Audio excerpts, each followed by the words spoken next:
All right, everybody, welcome back to Movie Talks and Chill. We're your hosts. I'm Tony Serrato. I'm Kevin I'm Butts. Patrick Wall. And to our special guest, if you'd like to introduce yourself. Hello, I'm Jenna Jane. Hello, Jenna. Thank you Hi. for joining us.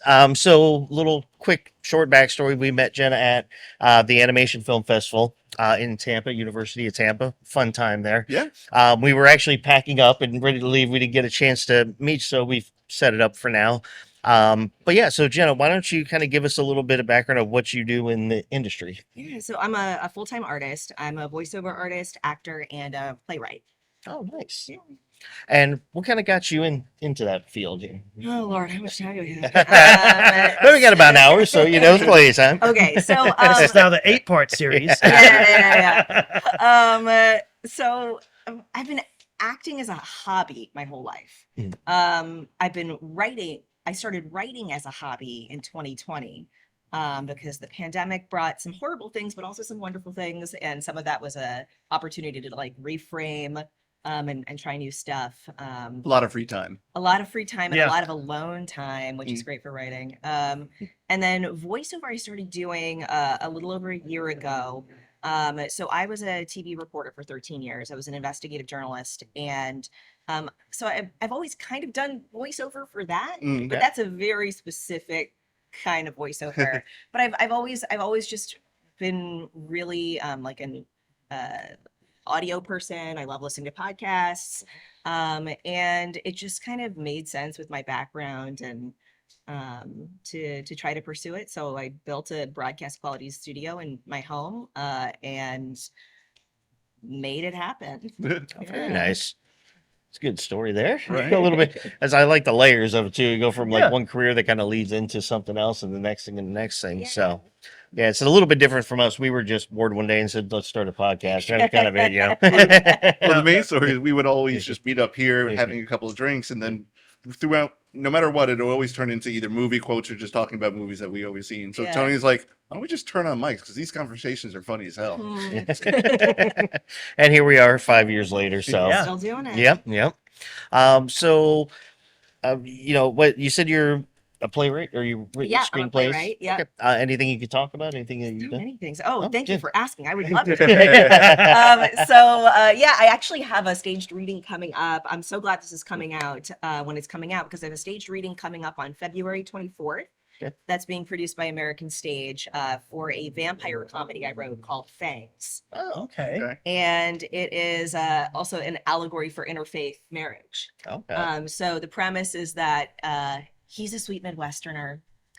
She's a centuries-old vampire who has roamed the earth. They're getting married, but first he has to meet the family.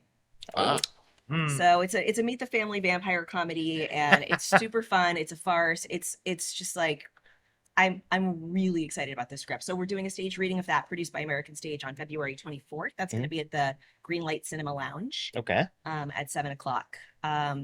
My other current passion project is a sci-fi play I wrote called Bionic. Okay. That one has been through a lot of development, and I'm looking for the home for its first full production. It's about a future where everyone is swapping out their body parts for the latest tech and the Oh, okay. implications that come with that. So, Okay. yeah. That sounds like, where did I see? I saw something where, I don't know if it maybe was on like one of the series, was that Black Mirror. There's, I want to say it was either that or another kind of anthology type series where they Yeah. had a small snippet of something like that, like where people were basically slowly becoming what they call cyborgs, basically Right. just putting chips in for different things and like to increase their memory or something like that. But Yeah. that'd be Johnny interesting. Mnemonic. But Yeah. yeah, you got that there too. And I'm also thinking of a video game that neither of these two would understand. Wow. Deus Ex. Whoa. You two wouldn't understand it. I wouldn't actually. Seems No, like he's fighting right on that words. one. There's a lot of things he's he may be wrong a lot, but this one he's right on. So, Dead to rights on this one. yeah, I told him I'm gaming stuff. I mean, I can appreciate what other people do, but I'm just not. I think the last system I owned was the original Nintendo, so kind of dating That's a myself deep there. cut. That's a Yeah, deep cut. yeah. Yeah, Hey, I at least grew they up, didn't say Atari. well, I had that too. That's how I gained my skills playing Frogger and stuff right across the okay. street. Oh, Yeah, And then you graduated to Duck Hunt, or I did Yeah. actually. Yes, Super Mario. You know? Congratulations. That Thank you. smart ass That's dog huge. always laughing at me when I missed it. Yeah, that stupid dog. The one thing you couldn't shoot at. So with this reading that you have coming up for this project, do you have a plan? Like when is the production slated for a time frame? Do you have a So this is really a first step. It's a very Okay. early development process. I just finished writing the first draft, like around New Year's. Mhm. I've just on Friday night finished a major rewrite of it, and so this is kind of to help me hear it out loud, see how it's feeling with these new changes, and it will probably go through a few more of these kind of workshop staged readings before being presented as a full production. The pipeline from writing a script to a full production can be 5 to 10 years. Oh yeah. So it's we're playing the long game. Yes. We did an interview with a gentleman who was what was it? That was Hanky Panky, right? With Nick. Yeah. Oh, Nick That Ross, was that the one that it took it was like 5 or 6 years just in the post production Yeah, process? Right, because they yeah. filmed it over like 4 days, and then for the next 4 years, he was editing the crap out of Yeah. it. Ooh. Yeah, because it wasn't like his main job. Yeah. So, but he was like, it was kind of like a fun thing. But they got a lot of people together. But when we asked him, we're like, so what was the time frame on this? From start to finish? Like, well, we shot it this quickly. The script was pretty easy to write in this, but the editing took a little bit of time. Yeah, well, and creativity is so weird. Like it took me 2 years to write the first half of this Mhm. play and 2 weeks to write the second half. Okay. So it just, like when the inspiration is there, it's there, and you just got to go with it. There was like a 2 week period, like the last week of December and the first week of January, where I just couldn't stay away from it. I couldn't stop writing it. And I think part of that was I was really sick and feverish and a little delirious, which really helps with the comedy, I think. Yes. It helps you get out of your own head to Yep. like be able to access that comedy and like not feel self-conscious about it while you're writing it. And also voiceover really slows down during that time, during like over the holidays. So it freed me up to be able to give more of my time to that Okay. writing. All right. And so, what would you say is, a lot of like writers, directors, they have influences. What are some of your influences? Ooh. Okay, so for Fangs specifically, I'd say my influences are The Birdcage, which is my favorite movie of all time. It's a solid movie. Yeah. Every line is iconic in that movie. Every actor, every line. God, it's good. It's like a foundational text for my sense of humor. So The Birdcage. There's a play called Fat Ham that I've taken a lot of inspiration from. Another play called Boeing, which is again a farce. Lots of doors slamming, lots of people coming in and out. What else? Meet the Parents has been Okay. another one. My Big Fat Greek Wedding. Okay. Just kind of these like big meet the family comedies where there's just like a lot of characters and they've got big personalities and they're constantly kind of cycling in and out. Okay. And people have things to hide from each other. All right. And on the vampire aspect, is there anything you kind of drew from on that? Mostly books, actually, has been kind of the source of my research for vampires, for kind of the lore. And some of it I've kept, and some of it I've kind of created myself. I came up with this idea that like vampires can inject people through their fangs with a short-term amnesia serum, kind of like a rattlesnake venom when they Okay. bite. And so they are able to bite people and have them not remember it. So they just Okay. like dump everything from their brains for the previous 12 hours when they get this serum injected to them Okay. during the bite, which can also have a lot of comedic effect because, people are like forgetting everything that's just happened. Yeah. Yeah. So Amnesia dust. That's Yeah. how it works. Yeah. That's how it works. Amnesia dust. That's it. It actually kind of reminds me of basically the effect in that movie. I don't know if you ever saw it with Jim Carrey, Once Bitten. It's an old movie from the I love 80s. Jim Carrey. My first crush, Jim Carrey. It was one of his first movies. Oh, I remember And- that. Yeah. Yeah, it was about this vampiress who, in order to stay young, has to take the blood of a virgin guy. Less 3 effective than you might times. think. Yeah. Well, you ever seen the?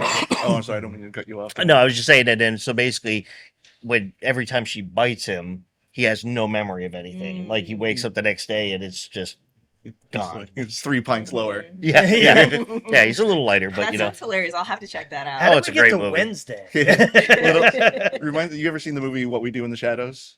Okay, yes, I have. It's been a few years, but yeah. Well, when you're talking about them being a virgin or whatever, it reminded me of the movie. There's a line in there. God. Hey, here he goes. Please There's a don't take line- offense. Just a spoiler alert. Uh-oh. Why? Alright. What's about to happen? No, No, no. it's- Well, in the original vampire lore is that they bite virgin people because then they turn into vampires, and if they're not a virgin, they turn into some homunculus in the middle. Okay. But they in the movie they get rid of that lore, and one of the actors is like,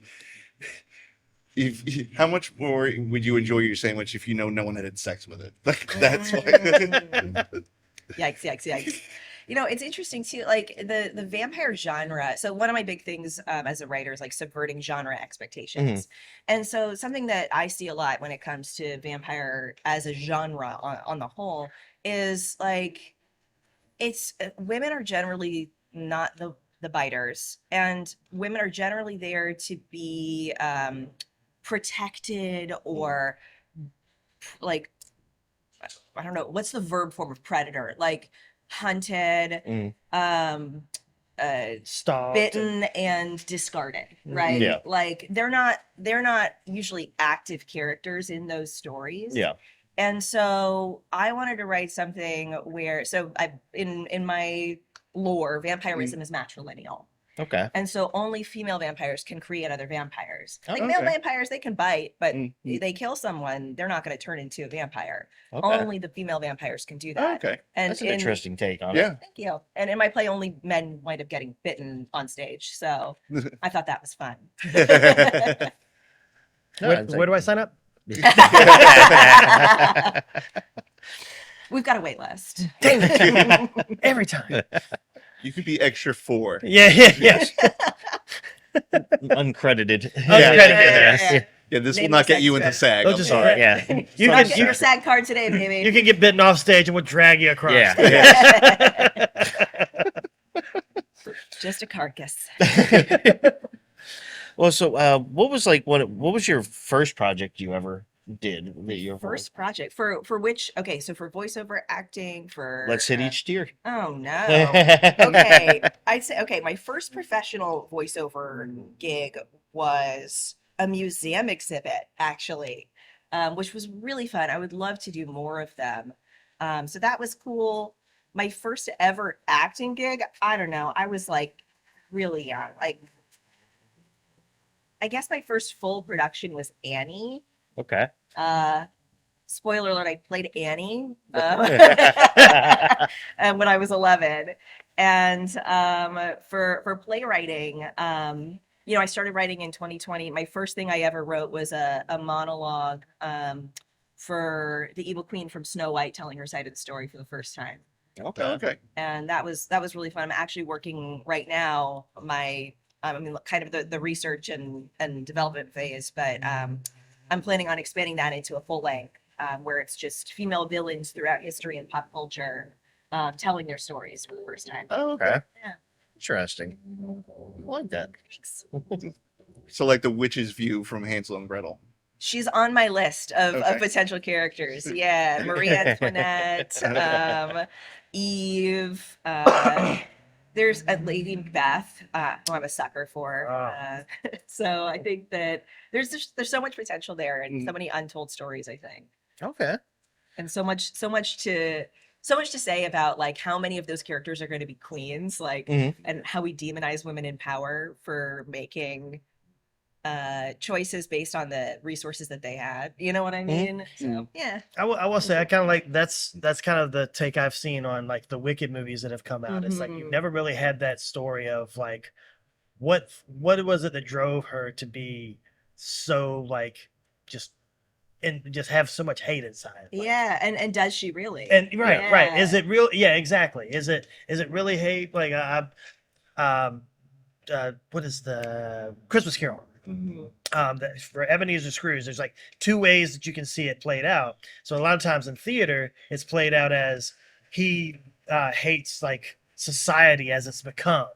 But where a lot of times it goes into movies, they focus on the money aspect of it.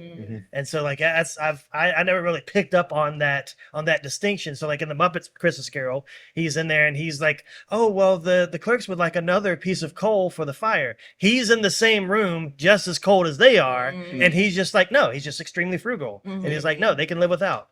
Whereas you flip it over to Scrooged, Yep. and he's he's like, no, send him a towel, send him a VCR, send these are all towels. Yeah. And it focuses on the economic part of it. Yeah, I like that switching dynamic. Yeah, and I think also there's something to be said with those stories about how we demonize and villainize women who are difficult, right? Mhm. Who don't go along to get along. It's just such an expectation to be like pleasant and easy and agreeable. Mhm. And what happens to women who break those rules, who say, no, this is wrong. No, that's not working. No, I'm not going to do that. And I think Wicked is just a great example of that. Yep. Devil Wears Prada. Devil Wears Prada. Sure. Sequel Yeah. coming out this year. I did not know that. Yeah. Mhm. I don't know. I have mixed feelings I don't, about yeah, it. and I'm Yeah. like, that was so good. Like, why do you don't need anything else on it? It's Right. just it was done. Let Yeah. it be. Yeah. Let it be. and I just feel like there's so much of a focus on like these franchises, right? Like just keep making the same thing over and over again. People will keep coming out, and we've really, I think, seen a lot of that fizzle. Like I'm a huge Marvel fan, huge. And there was, I don't know, more than a decade where I would never miss. I would never miss seeing one of the movies in a theater. I would never dream of missing one of the streaming shows coming out. And I think a lot of people have just kind of gotten fatigued from it. It's Yeah. kind of fallen off, but also I think the quality is not as consistent as it used to Oh, yeah, be. 100%. I've said it to them many times. Is they're oversaturating it now. So like, yeah, I do like the series and stuff, but they're pumping too much in because yes, in 2008, you had two of the movies. You had Iron Man and The Incredible Hulk, but then after that, it was maybe every year. But Right. then they got to a point where they were doing like 2 or 3 in the year, but they were kind of rushing them because I think that they really took a lot of focus on the Avengers portion of it, which was important. And they did that well. They did it slow, let it build up, gave each part a little bit of the story.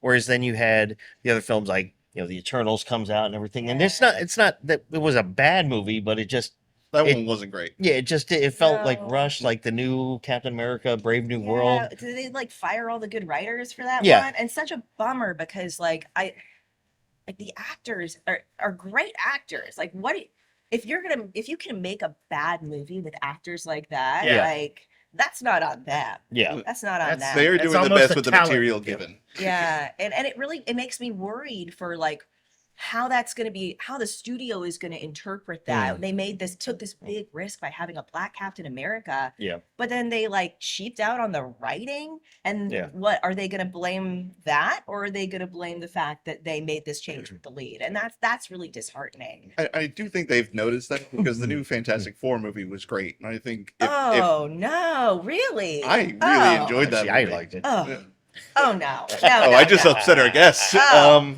I wouldn't say upset, disgusted, maybe Oh, more okay. accurate. No, Bail. I just Does I anyone have Bail, a- bail. Does anyone have a know- crowbar so I can remove my foot from my mouth? Yeah. You're allowed to have an opinion. It's just the wrong one. Yes. I just You don't. fit in really well with Tony and Gavin. I don't know if you can make a good Fantastic Four movie. I think it's just a different era. And I loved that it felt a bit like a period piece. So, Like a retro retro future. sci-fi. Yeah, Yeah. which I love. Yeah. I love the vibe. It was all vibes and no plot, right? And it just felt corny as hell. But like some of the stuff they've come out with in the last few years has been great. Like Loki. Oh Hmm. my God, more Loki, Mhm. please. Yes. Loved Loki. Loved WandaVision. Hot take. I Oh. know people are divided on it. No, I loved I- WandaVision. I thought it was great. I- WandaVision. Not so much. You're allowed to have an opinion. It's just wrong. Okay, Yeah, so this yeah, is the one see? with the bad opinions. Yes, Now we yes, okay. yes. Like, I'm glad we. Well, that's why I said established earlier. It's like he's normally wrong. This is the one time. Where's the off switch on this? So Don't let me worry, I ask got you you, this. Patrick. What did you think about? Because I really like. In fact, when I say I liked it, I mean I really felt they put the heart back into it. Was Thunderbolts. Okay. Yes. Felt like they were actually like they were trying, because these are a bunch of really kind of unknown people. I mean, they were all introduced in the movies, but never as Yeah. huge I mean, characters. like you can't go wrong with Florence Pugh. No, Like, no. she's amazing. Yeah, Thunderbolts was better. To me, I didn't walk out of Thunderbolts like, yeah, they're back, baby. Like Yeah. Marvel's at it again. I don't know. I feel like it's fizzled and it's going to be hard to get people Yeah. back on that train now. And that's going to be the only concern with Avengers Doomsday coming out, because Mhm. they are putting everybody into it. And some of the Yeah. people that we haven't seen a lot of yet in terms of in the MCU, like, obviously, we've seen Professor X and all that stuff, and all those are going to be in there.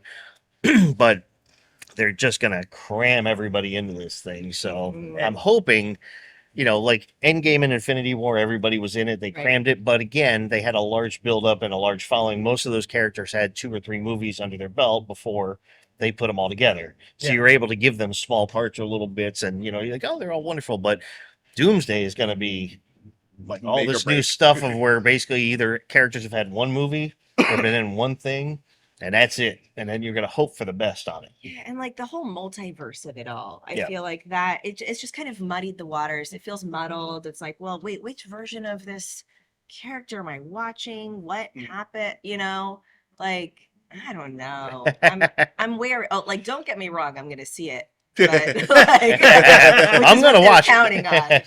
But I don't know if I'm gonna like it. So to the aspect of like the writing, like I've read an article a couple months ago that that writing now is particularly more for like shows that are on like Netflix and Hulu and Prime. Like the story aspect of them and like sitcoms now are getting dumbed down because you have People the on younger their generation are watching that while watching their phone. Yeah. So they want something to where I missed 10 minutes because my friend sent me this reel. Now I can re-engage. Like, no, let them fall by the wayside. I'm of the let the idiots go. Yeah. Sorry. You don't have to be sorry. I've heard this too, that like it's actually something they're taking into consideration in the writer's room, where it's like you can't just show, you also have to tell. You can't just be like watching the thing happen. Someone also has to say out loud, hey, this thing is happening. Yeah. Or this thing just happened, because people might not be looking at the screen. And I mean, on the one hand, like storytelling is always adapted to like audience preferences, but on the other hand, boo,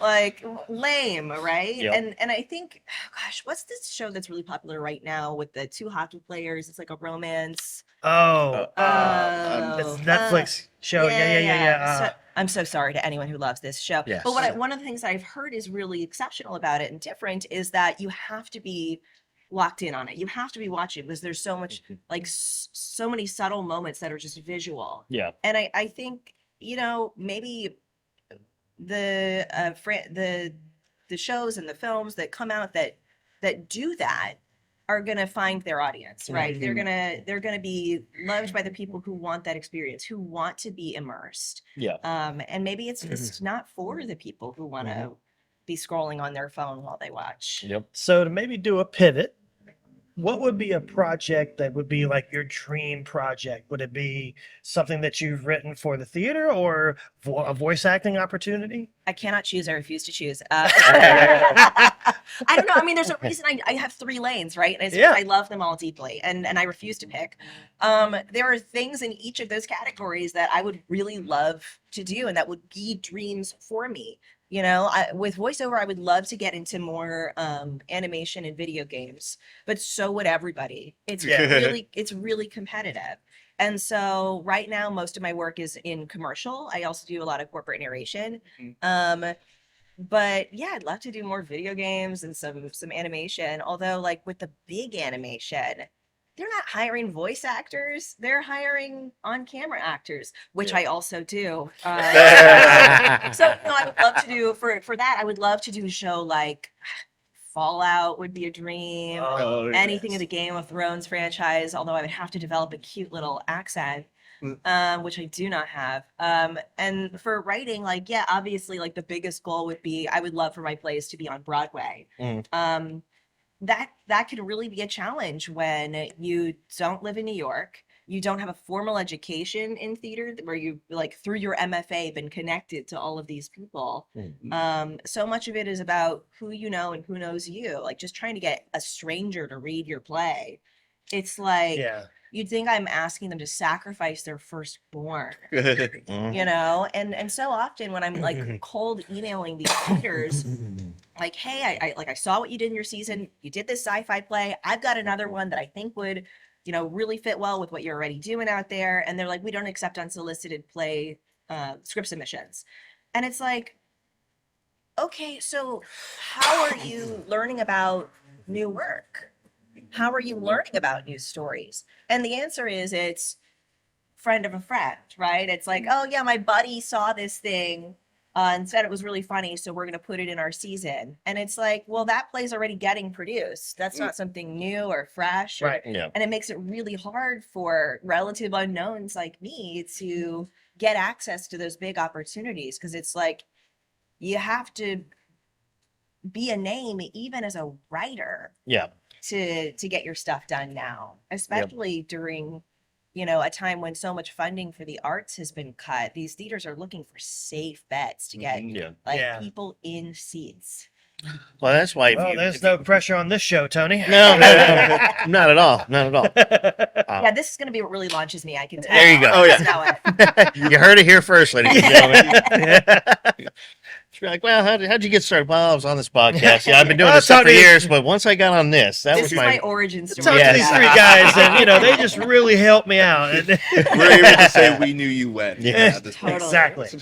But the thing is, like with, you know, when you translate that into like independent film, the good thing about independent film that I've experienced myself, I used to do some years ago when I was younger, and we've met a lot of people. Obviously, that's what we do. We interview people. You know, we go to the film festival and stuff. And with independent filmmakers, not many people say no. They'll at least give a chance to hear you out. Like they'll sit down with you because they're also thinking in their head. Let's say you approach us, or you know, we're filmmakers, just made a film, and you say, "Hey, you know, I got this script I want you to read." My first thought, and it's nothing against the industry, would be, okay, well, she does this, so maybe when I get to points of needing something like that, then we can work off each other. You know, so I've learned that a lot of independent filmmakers don't really say no to anything unless it's a matter of just money. Like, hey, I need $300,000. I can't do that right now. But That's a hard pass. I'm gonna stop you right there. yeah. I find though that like as a writer who's interested in screenwriting, I've dabbled in it a little bit. I haven't had anything produced that I've written in terms of film, but like I find that a lot of directors just want to make their own stuff. And I think that there's also a lot of, because of that pattern, it's kind of an expectation where it's like, if you want to get your film made, you have to make it yourself. And listen, I'm already doing a lot, y'all. Like the voiceover, the acting, the writing, like I feel like I'm doing enough. And I don't want to produce my own film. Yeah. I'm a writer, y'all. Like I want to write the thing. And so finding people who are looking for new scripts to produce into a film, I have found that to be a challenge. Okay. I'm talking to a director right now who is not a writer, who is interested in adapting one of my plays into a short film, which is really exciting. But I mean, it's been years, and this is the first person I've met who has that kind of interest, and it's because she doesn't write her own stuff. So yeah, I would push back a little in that sense, in that like I find that like there is this expectation that, well, if you want your film to get made, you got to just make it yourself. And that is a pretty common thing. So you're not wrong there. But I do find that in terms of at least whether they're going to do it, but I guess what I mean is more just making that connection. A lot of people will take the time to at least speak with you, hear what you have to say. Are they going to follow through? Maybe not. Yeah, but... lots of people are willing to talk about making a film. Yeah, yeah. Just the actual making it, that can be the challenge. And the thing is, we've met so many people that they just want to get something out there. They just want to make something. They just want to make that film. Yeah. And we've met a few people that didn't write their own stuff, or a lot of them, yes, you're right, they they do make it, because a lot of people think, I'm the writer, I want to be the director. Like it's like their baby, then they're like, nobody else can tamper with it. Right. You know, you may have some people that give you input, But if you're writer director, then you control it all. Mhm. But no, I think there's some the film festival we go to every year, Sunscreen. Have you been to that one before? Okay, so here's the thing. I organize networking events for the Okay. Sunscreen Film Festival that are outside the festival, Yeah. but I've never actually been. Oh, you I got to wanna- come out Oh, sometime. do you do I'm that- going, that but Women's in film brunch that they do? no, I haven't been to that. It's No, actually I haven't called done that one. Chicks Making Flicks. Chick what making they- flicks. yeah. Yeah, Okay. I do the networking events that are outside of the festival. So Okay. like we do them quarterly. We just did one I think last week in Okay. Dunedin. But I've never actually been to the festival. I had every intention of going last year. I had like an all access VIP pass, Yep. and then I got fully booked with acting jobs that whole time. And Oh, it's like, well, really? that's kind of the point, right? Yeah. Like that's why It's- you're going is to like find work. And it's Yeah. like, well, I can't say no to gigs. Like, sorry, I've got to go to this film festival to meet people who will help me find work. Yeah. It makes yeah. no sense. So I wound up missing it. I know I have work now, but Yeah. hear me out. Well, what we found about it is, we don't get a chance to really see into the films or do the workshops because we basically just interview the whole podcast, time, yeah. the whole time, and we get very busy now. So, but there's so many workshops and the meet and greets that they do there that are really, really cool. Like, and we've met some people that are just later on like, hey, I've got another idea. Can I talk about it? Or is there someone you may know that Yeah. can talk? And occasionally we can connect or whatnot, but no, I think it's a great thing because they do like some of the workshops are like how to get it out there. It's kind of similar to that, or how to the networking portion of it. Mhm. And a lot of people say they get a lot of good information from it. So Yeah, I mean, even just like networking with other actors, Mhm. I feel like a lot of actors don't want to network with other actors because like, oh, you're not going to get me a job. But jokes on them because actually a lot of times actors are asked for referrals for other actors. yeah, And also it's a great opportunity to like exchange information about how people who are doing this well and finding work are finding that work. Yeah. Like what agents are actually getting them jobs, what casting sites they're using, what strategies are actually working for Mhm. you. And so I think there's just so much value there. Yeah. and it's nice when you can find like let's have a better term, but like find a team. Like once you do come up with a team up, like you got a person who's directing and producing and editing and stuff, but then you guys work together on multiple films, and I think it becomes a lot easier because if they like you as an actor in their film, chances are they're probably going to keep you in there. It's kind of like a Kevin Smith type thing, or And you also work that chemistry up too Yeah, between yeah. everybody, not just the actors on screen, but the professionals outside of that too, putting the whole thing together. Yeah, I mean, work begets work, right? Yeah. Yep. And I find also that as an actor, so much of getting cast and stuff is not based on talent. It's number one, are you available? Mhm. That's number one. that helps. Yep. Number two, do people like you? And are you like cool to have around on set? Well, I'm never going to be an actor. It's the bad takes. It's the bad takes.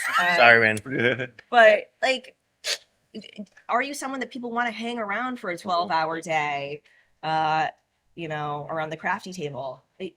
It makes a huge difference. Yeah. Yeah. Like you can be really talented, but if you're obnoxious on set or even just like not that friendly, people remember that. Well, you think of how many times you hear the stories of like, actors who like in a sequel or something get replaced because they were just too difficult or the movie doesn't get made with that person because there was differences. They always say creative differences Mhm. or Like tensions. Wesley Snipes in Major League 2. He got replaced by Omar Epps. Oh yeah. But it's a common thing. But I would say that's a lot more of like a bigger studio Hollywood type thing, in my opinion, just from what I've heard and seen in terms of like people getting replaced or, but like what's his name? The one that I'm not a fan of, no matter what he does, I don't mind him as Jared an Leto. actor. Yeah, Jared Leto. Mm. Every role he's done lately, I've just been like, it's not good. I still say his best roles from American Psycho when his only job was to get killed with an X. It's an No, easy he was thing. really good in Alexander. Yeah. What? Alexander. Haven't seen it. Yeah. Me either. But like Colin Morbius, Farrell? not good. Killing me, Patrick. I didn't like him as the Joker. No. in No. Suicide Squad. No. Well, No and one he was did. such a jerk on set, apparently. Yeah. He just like tortured Sending his people cast dead Yeah. rats and Right, and I'm sorry, Margot Robbie became a gymnast and didn't have to treat her castmates like crap, and she was brilliant. And Jared Leto's like, oh no, I have to be a jerk to everyone in order to be a good actor. Like, Yeah. what? No, you really don't. Women aren't doing this. Yeah. It's guys. Yeah. Like this like method thing where it's like, no. I have to torture the people around me and be abysmal Yeah. in order to put on a good performance. Yeah, I'm the Joker. I have to be horrible. It's like Heath Ledger didn't do that. No. You know, and he was a great Joker. He was probably one of R.I.P.. the one. I know. The best. I know. Speaking of best R.I.P. Joker. real quick, side note, R.I.P. to James Vanderbeek, who just recently passed. Oh, I didn't know. We have 48. Lost his battle to colorectal cancer. Oh, Yeah. R.I.P.. 6 kids, I believe. We said Yeah, he had, 6 too. kids. Yeah. Oh. Yep. Yeah. Just Apparently, came he up on the learned a news. lot on Dawson's Creek. Yeah. Joey will get you, man. Joey will get you. Since we were doing the RIPs, I would want to tie that one Yeah. in too. So yeah. Sorry, guys. Not for the cry session of the show. I Is will that do why that when I everyone- watch Varsity Blues when I get home. Is that why everyone else is wearing black? Did I miss the Yes. memo or, like in mornings? Well, it just happened to be our company colors, so Yeah. Oh, okay, all right. Yeah, I'm a sucker for a fruit print. What can I I say? hear you. It was pears yesterday. Oh man, so as far as you were talking about your dream stuff, what you'd like to do, is I'm just trying to think, is there, because I think you only hit on the one section. What other thing on the for voiceover? yeah, for voiceover, I'd love to do video games and Yep. animation. For acting, I would love to do a show like Fallout or Game of That's right, yep. Thrones. Big swing. And for writing, like, would love to have my stuff on Broadway. Like, those are the big dreams. Okay. But also, I'm somebody. When people ask me that question, like, Yep. what's your goal? Like, what's your dream? I have mixed feelings about the question because I'm also really open to my goals changing. Yeah. Mhm. Where I am now is I had no idea I would be pursuing any of this stuff professionally 2 years ago, Yeah. right? Like at the time, I thought I was going to be like in TV news for life. Like it was something I was so passionate about. It was going really great. And then I wound up leaving the industry to pursue this full time. And so if you had asked me 2 years ago, well, what's your dream? It would have been a very different dream. And so I want to leave myself open to like new information and new developments, new forms of media coming out. So I reserve the right to change my mind on any of that stuff. is Absolutely. what I'm saying. Absolutely. So I would at- say just being happy at what you're doing, enjoying Yeah. what you're doing would be the Honestly, like for me, this transition from working for corporations for 13 years to having my own business as an artist has really caused me to redefine my definition of success. Mm. And so for me, success is creativity and independence. And as long as I have that, the creativity and independence, that's success for me. Yep. So as an investigative journalist, Mhm. do you find is there any like story that you got to cover there that you've like used for inspiration in your writing, or something that was from there that you may use in the future? I don't know that there's a particular story. What I write is very much fiction. And maybe someday there will be some kind of true story that I adapt. But like right now, I really love the escapism of fiction. Okay. I was steeped in nonfiction for so long. Yeah. But I do draw a lot of inspiration from kind of the corporate hellscape that I existed in for more than a decade. Mm. And what I learned from that, and what I learned about like power struggles and the inevitable surrender of the self to the corporation and how insidious corporations can be.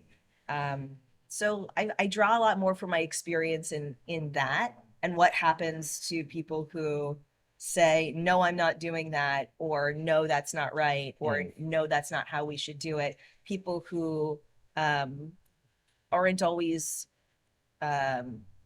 easy to work with and pleasant when that's all corporations want from us is yes, yes, yes, great idea, even when it's not. Absolutely.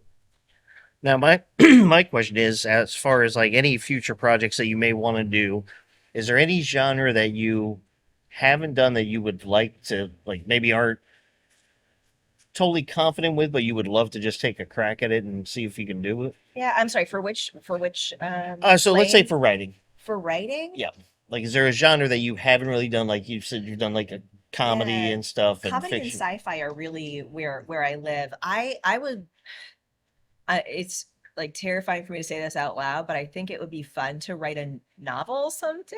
Okay. I started one during the pandemic. I wrote the first 100 pages and I haven't touched it in like 6 years.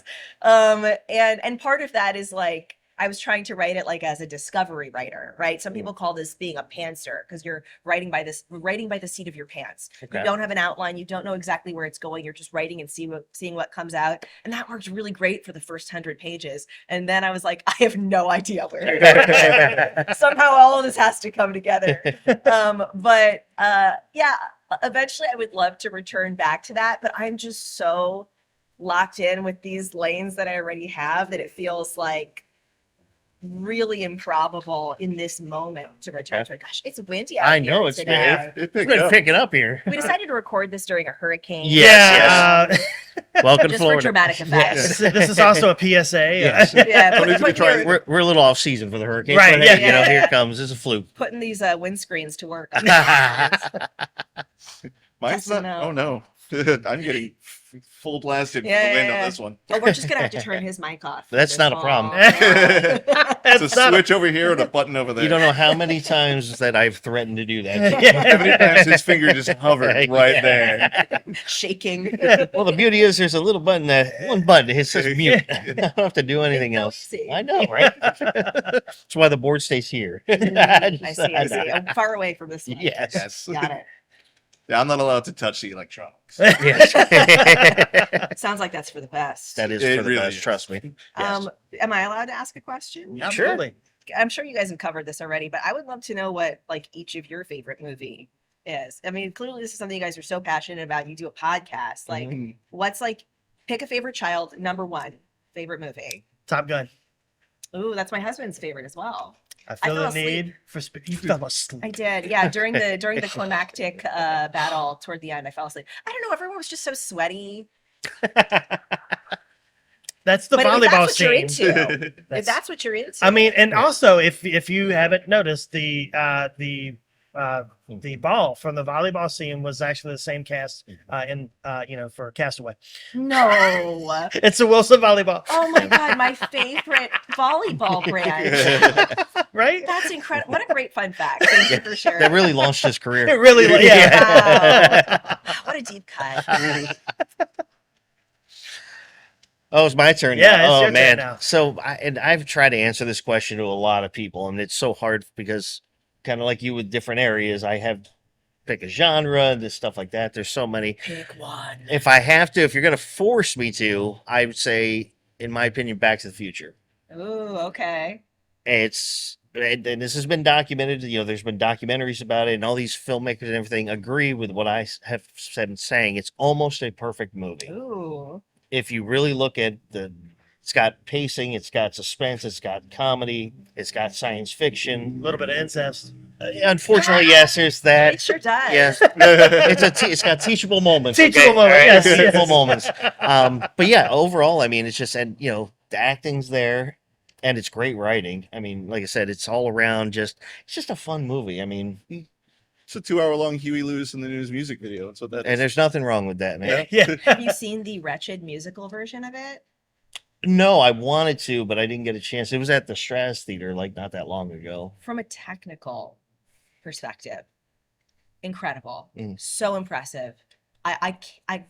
It was unbelievable what they did. From a writing perspective, Not so just much. watch the movie. Yeah. Like, these are not songs you want stuck in your head, trust me. Let Zemeckis and Bob Gale do what they do best, and that's write that stuff. So How about you? It's John Wick at the moment. Oh, I really, really love that movie. okay. So I have this mentality of there's always new actors, directors, writers constantly making new movies and putting their own takes on it. So I think your favorite movie should evolve a little bit. So, you know, Star Wars will always have a special place in my heart. Stargate will always have a special place in my heart. But John Wick is currently one of those things. Oh, John Wick's there. Turn that on real quick. And it was almost replaced by the movie Bullet Train with Brad Pitt. I love that movie. I love Bullet Train. That movie came out on HBO Max. I watched it twice over a weekend. Wow. It's just one of those, like, if I'm having a bad anxiety day or something like that, nothing makes me happier than watching Brad Pitt fight hand-to-hand combat with Bad Bunny. Not Bad Bunny. What's his name? No, that's Bad Bunny. Oh, it was it Bad Bunny? Yeah, okay. That's not like your Seguado. favorite. You can't even remember it, man. Yes. Now, I That's will Seguado. say on another end, because I love dialogue. I love dialectically heavy movies. That's one of my favorite things. So if I was to go, and it's some people think it's odd, but one of my favorites for talking is My Dinner with Andre.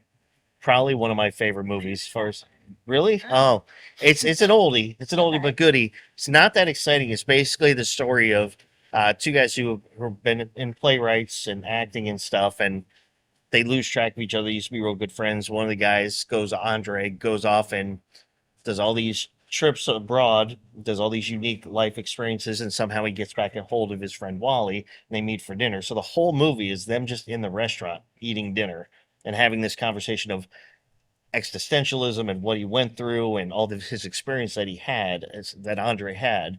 But it's not exciting, and it's just literally the two of them talking. But as far as a dialogue You're really movie, selling it. well, I'm not gonna. It's not gonna be a I John mean, Wick. It's You're not selling gonna, dialogue to a writer right Yes, now. right. So I'm Yeah. like, Yeah. yes. Yes. That's That sounds perfect. But What when a you- perfect film. when you watch It's it nothing though, but people talking. I know that's a great movie. But when you watch it though, because there's scenes where obviously cameras cut back and forth, and usually that's when the actors take their moments to get back on track.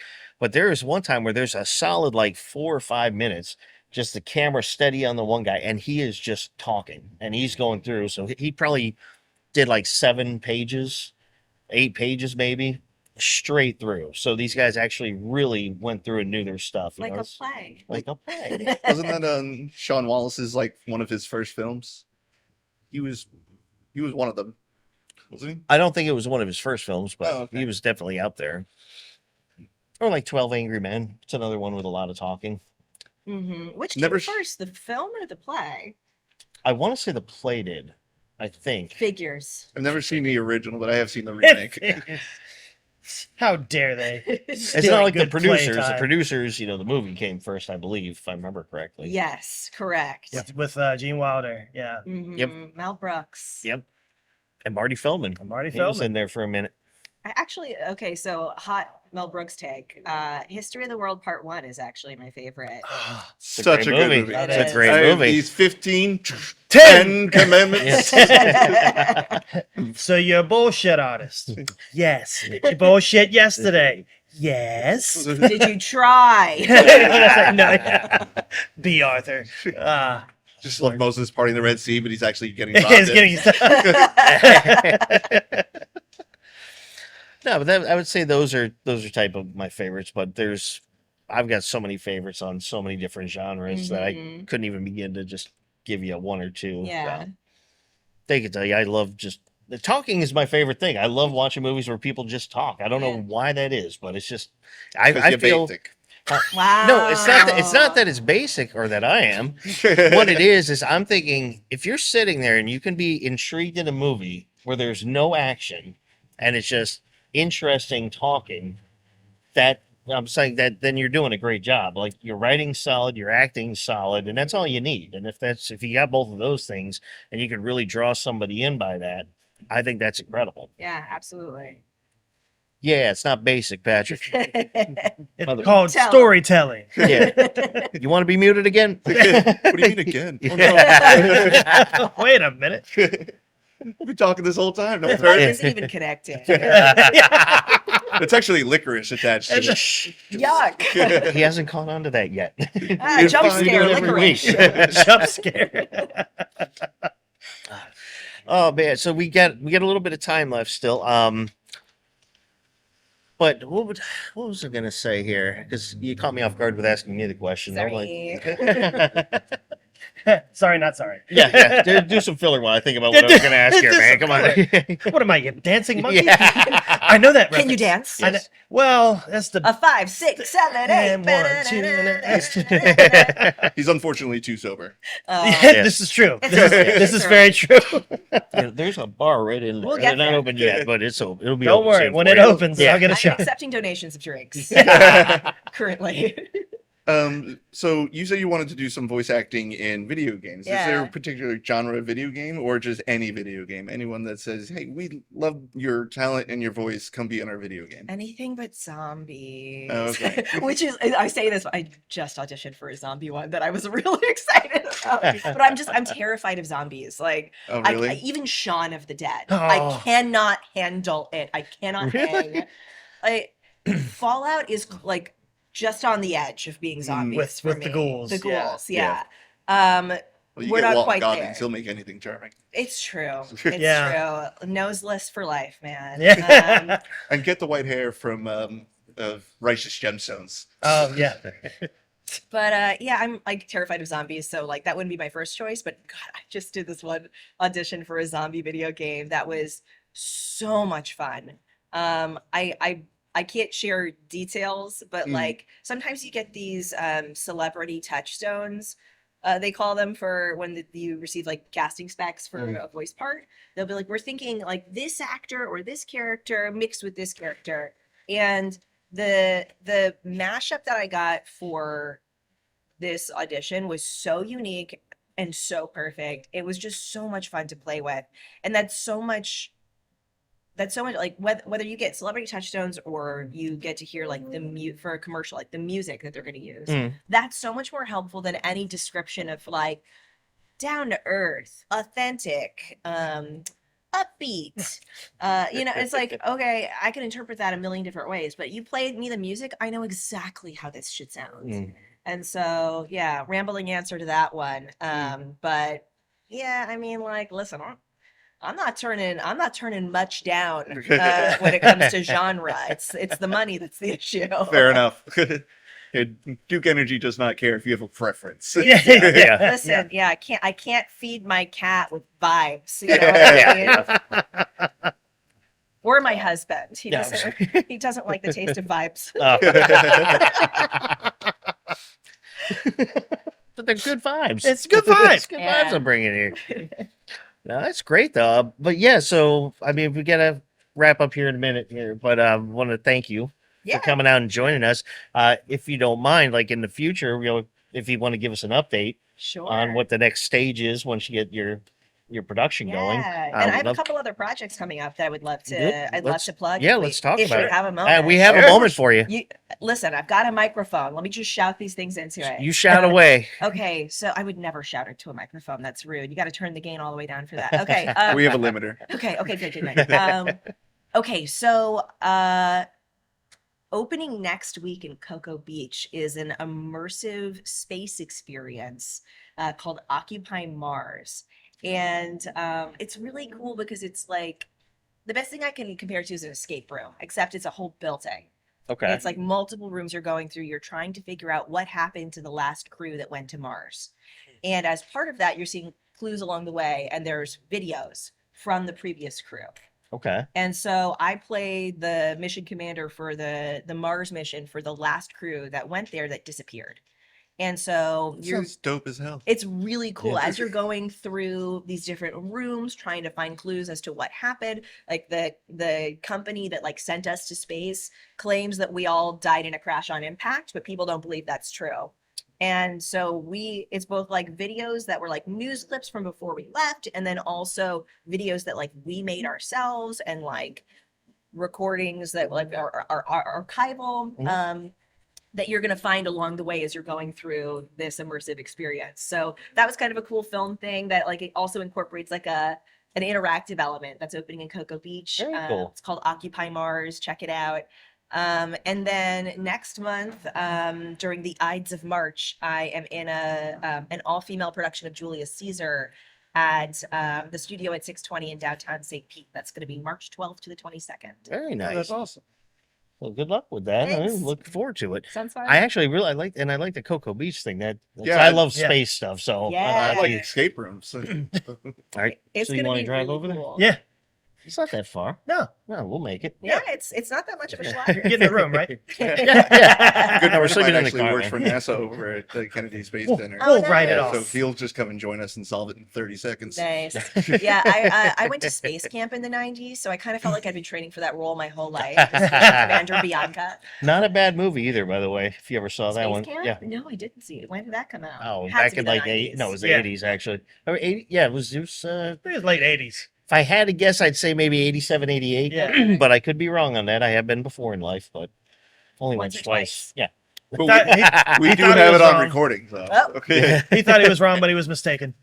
That's why I always preemptively say I could be wrong. That way, it's not a solid answer Oh, there. I see. He's hedging. He's hedging. Oh yes, yes. Very political. But it's a fun little movie. So it's more made for kids and stuff. But Makes it's about sense. it's not a action-packed thrill ride of the summer. It does have some action in it, but more kid action. To be fair, Space Camp itself is also not an action-packed thrill ride, thrill ride of the summer. Mostly, I was just passionate about the ice cream, the space ice cream, the Oh, freeze-dried. yeah, the free yeah. side stuff. Oh, it was good. That's really all I went for. Then Busch Gardens try to duplicate it. Yeah, Dippin' Yeah, Dots. Dippin' Oh, Dots. the Dippin' Dots, very different Yeah. texture though. Yeah. Absolutely. Both delicious. Get them while they can. Dippin' Dots. Get 'em while they're Busch Gardens. cold? Get 'em all- yeah. Yeah. Is that a question or a salmon? Yes. You Uh, are but- correct, sir. but thank you again for joining us. We really appreciate it. Like I said, keep in touch with us and let us know how the production's going. And then, after what you got going on in March, do a follow up about that too. We can Sounds talk good. and stuff since you're local, so it makes it a lot easier. Oh, I'm around. And I will say, you definitely got to get to sunscreen this I year. will. I will. Yeah, right. Assuming I don't also have gigs booked. Okay. But But now that she says she's gonna get that zombie role and she's yes, gonna be yes. booked up. I mean, that would be incredible. That would be something. But also, when you can, afterwards, send us an email and get us all your links and everything to your Yeah, stuff, yeah. and then we'll post it up when we launch this episode. We'll let everybody know where to find you. Yeah, absolutely. I'm at Jenna Jane Creative on everything Okay. and JennaJaneCreative.com. Oh, very Awesome.